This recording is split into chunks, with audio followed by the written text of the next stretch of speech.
Well, good morning, everyone. My name is Linda-Gail Bekker. I am the current president of the International AIDS Society and international co-chair for AIDS 2018.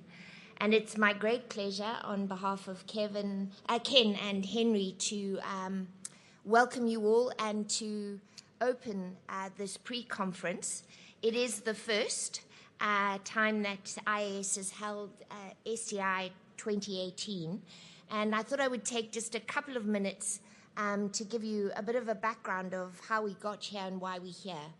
One of the reasons we're here is we have had in the last good number of years an extraordinary governing council member by the name of Ken Mayer, who, is unrivaled in terms of his passion about HIV, sexual health, and really the well-being and best care and treatment of particularly key populations all over the world. Ken often comes to visit me in South Africa, and I can tell you that his work extends way beyond Boston, where he lives.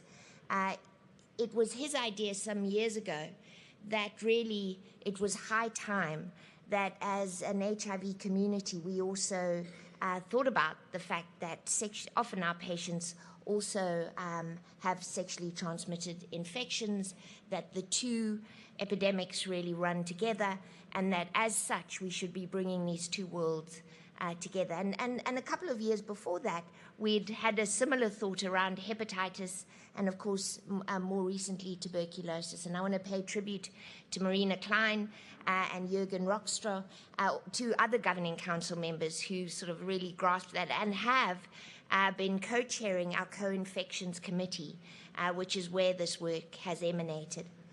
As president for the last 2 years, I'm delighted this has happened. I think as we look back over and I've been saying this a few times in the last 2 days with the release of our IAS Lancet Commission for HIV response together with global health. I've said it to a few reporters in the last few days that as we look back on the last 30 years, our focus, I think correctly, was intently on HIV and the need to save lives. And, through amazing international efforts, global efforts, we have seen the incredible reductions in morbidity and mortality related to HIV directly.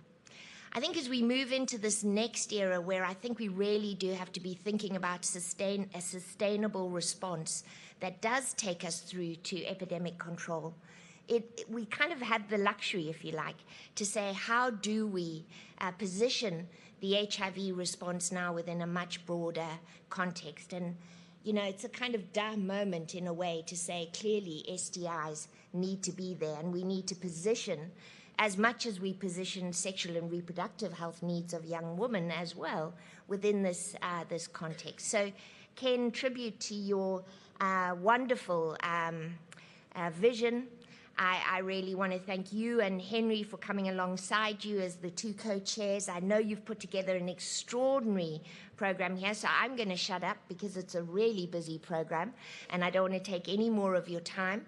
I want to pay tribute to wonderful sponsors and funders who've come to the party. It's not easy to arrange a conference like AIDS 2018 and then put another pre-conference on top of that when it comes to funding. So thank you for your generosity. I hope this will be the start of many joint meetings in the future. And thank you to all of you for appearing. I'm hoping the room is going to fill up as the day goes on. And I wish you great success as you really interrogate how the HIV and the STI world can work better together for the better well-being of our patients. Thank you so much. Over to you, Ken.